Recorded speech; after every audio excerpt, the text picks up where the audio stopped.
feels like has been a long 18 months of our engagement, I'm excited that I finally get to stand here with you in front of our friends and family and tell you about why I love you. I have to start by first describing our first date. It was a little over 6 years ago, and in the time since, we've discussed that evening many times. As you know, I was utterly shameless in choosing the location, the late North by Northwest Brewery. It was a mere 300 feet from my front door, so I didn't have to worry about Ubering or lifting home afterwards. But while we discussed how convenient that date was for me, I don't think I've ever really told you how you made me feel that night. So what better time than now?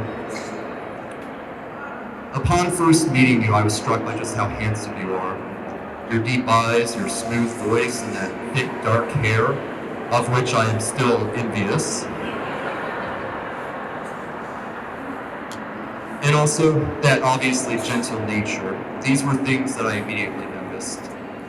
But what I also saw and liked most about you was the confident manner in which you carried yourself. From the very moment I met you, you were someone whom I wanted to be near. Yet when I bade you goodnight, I had no expectation that 6 years later, I would get to marry you. Yet here we are, and what a lucky man I am. For me to say that you've given me the best years of my life would be a gross understatement. You push me to be the best version of myself. You listen when I have a problem, and you give me counsel. And above all, you aren't afraid to call me out when necessary. And as people who know me best in life are well aware, that's not infrequent. But my favorite thing about you is that you make me feel like a 20-something guy again. You keep me from being too serious, and you make me laugh in a way that no one else ever has. And in my many travels with you, I've had the best times for which a man can hope. Ice skating in Central Park under a wintry, snowy New York sky, hiking in the pine-strewn Rockies, sunning on the beaches of the Caribbean, and so many other places we've done together are these perfect snapshots in time that I hold close to my heart. And in the quiet moments where I think through those memories, I always return back to the favorite thing about them, and that's you. Given all this, it's no wonder I fell in love with you. But the somewhat unique thing of it all is, I didn't fall in love with you once, but twice. The first time I realized I loved you was on a dance floor in Bryan, Texas, of all places.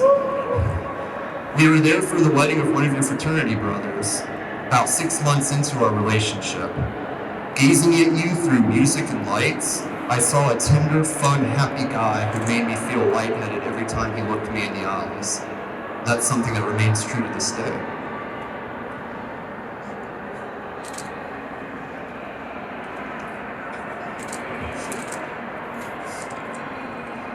Now, some people might think the second time I fell for you was when we became engaged.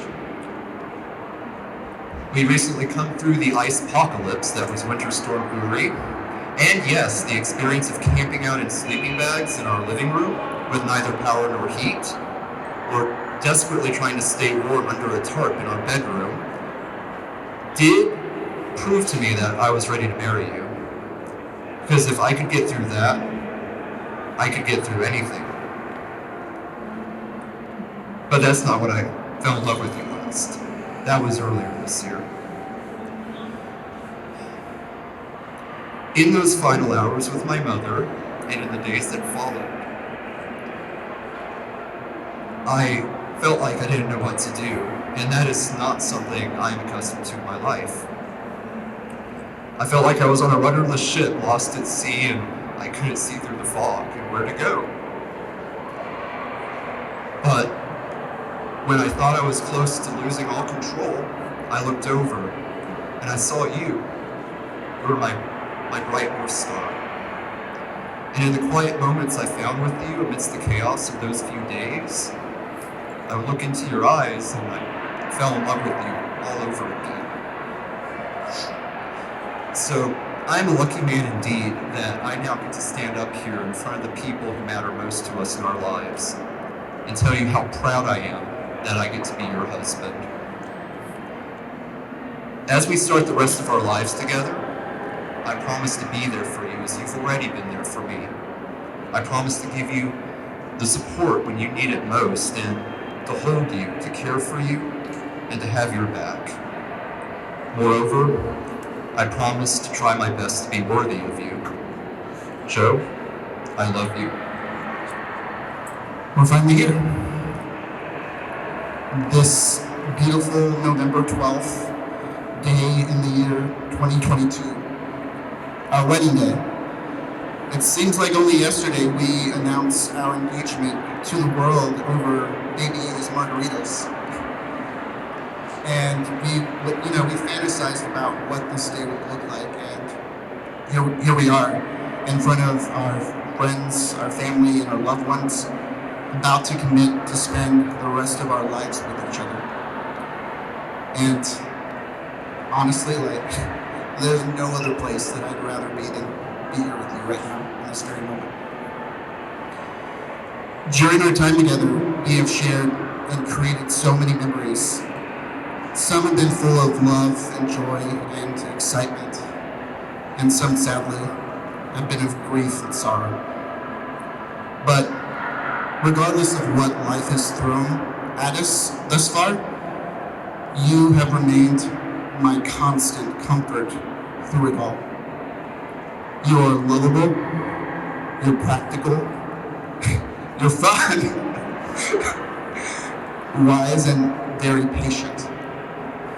And after today, I get the privilege of calling you my husband. Now, I have to be honest with you, and you know this. On our first date, September 2016, it was definitely not love at first sight. And that's of course because I had some walls built up around my heart from past failed relationships and other stuff.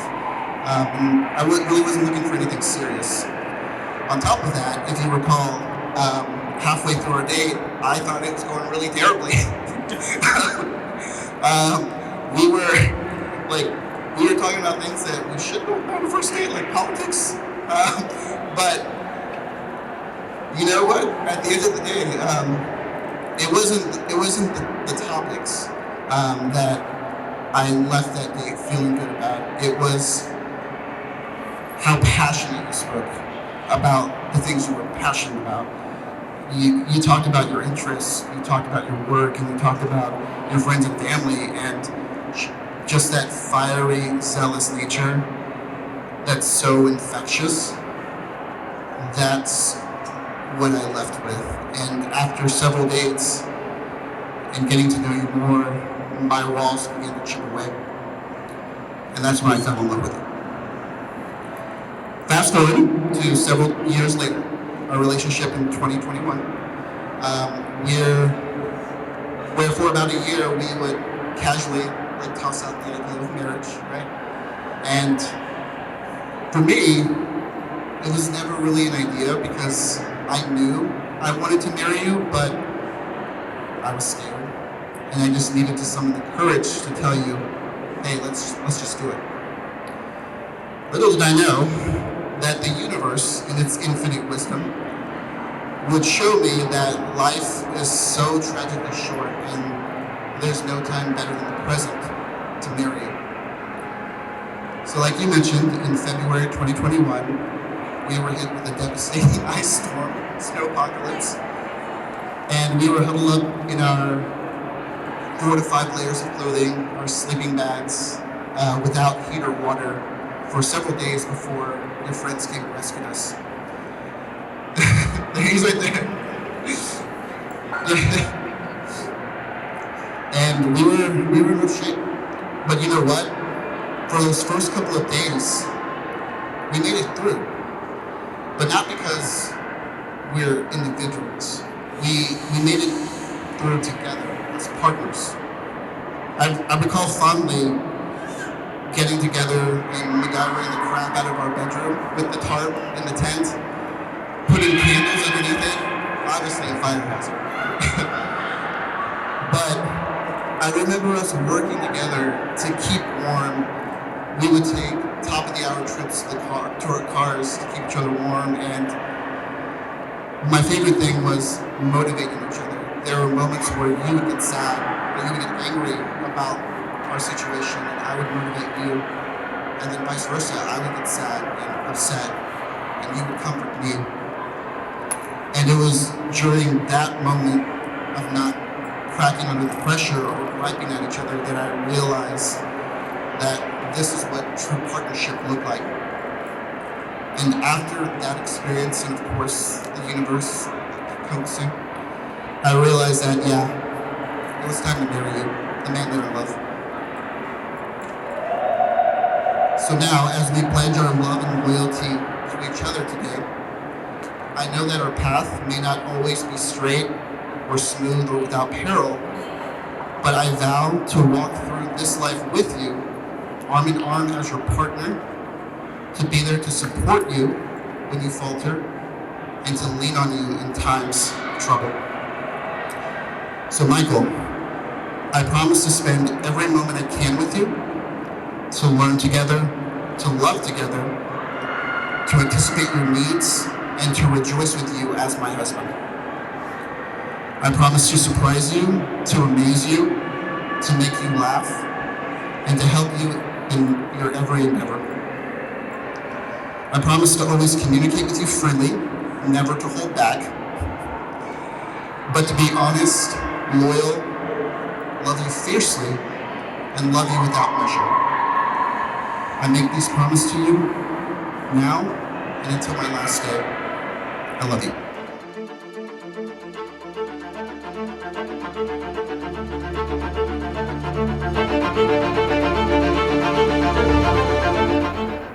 Michael and Joe, you'll be making 6 vows in total to one another before me and these witnesses.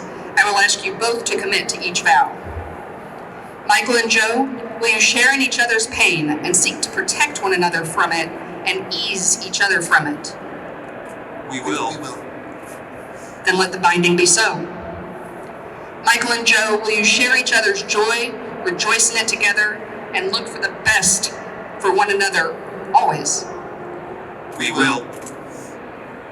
Michael and Joe, will you share in each other's hardships and toils so that the two of you may grow together? We will. Then let the binding be so. Michael and Joe, will you share in each other's dreams and work with each other to fulfill them? We will. Then let the binding be so. Michael and Joe, will you use your anger to strengthen and temper the bond with each other? We will. Michael and Joe, will you honor and respect each other, treating the other as an equal in this bond? We will. Michael and Joe have proclaimed their commitment to each other in the sight of these witnesses. Based on the strength of that bond and the power vested in me by the state of Texas, I now pronounce you husband and husband, and you may now kiss your groom.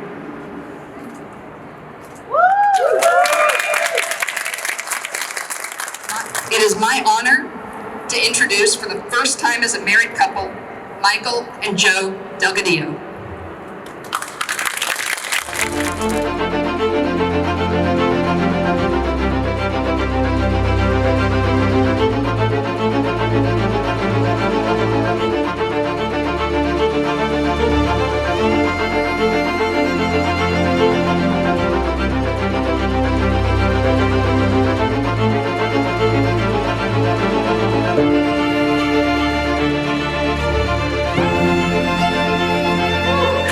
I remember when I switched from the sales department to the customer service department and Joe was my trainer.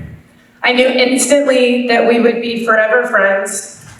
Joe is calm, curious, and loyal to a fault.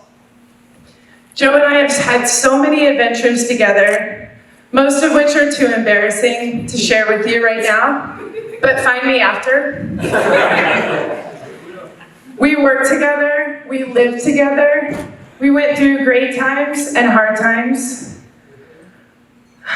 Joe, you were steady, not like me right now, steady, strong, and the best friend a person could ask for, even when your texts are kind of bitchy.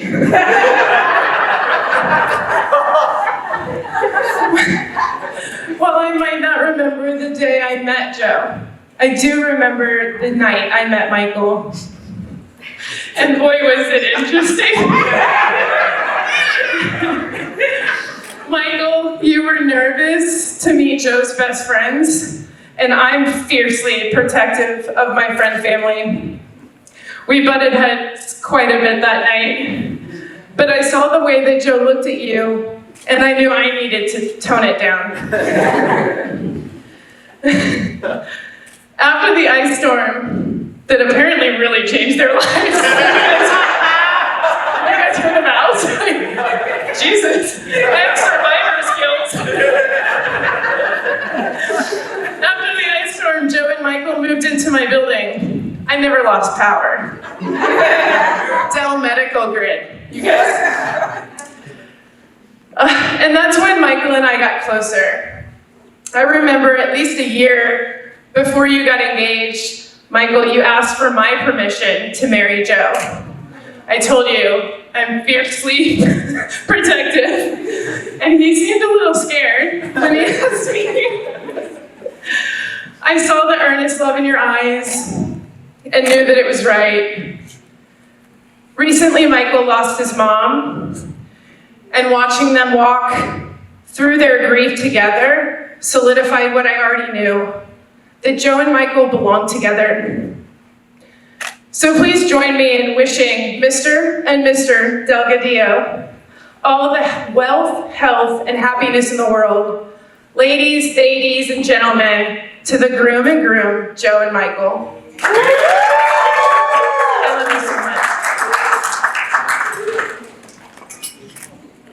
much. The first time I met Joe was that they came up to Cleveland, where I live now. They came up to Cleveland for a long weekend to come visit, and I go and I pick them up at the airport. And when I get there, Joe's wearing a Yankees hat. And we joke, like, we're in Cleveland, so I joke, I was like, hey, careful, that hat might get you beat up around these parts. And Joe and I chuckle, like, haha, that's kind of funny. And Michael goes, oh, why? Who's the Cleveland football team?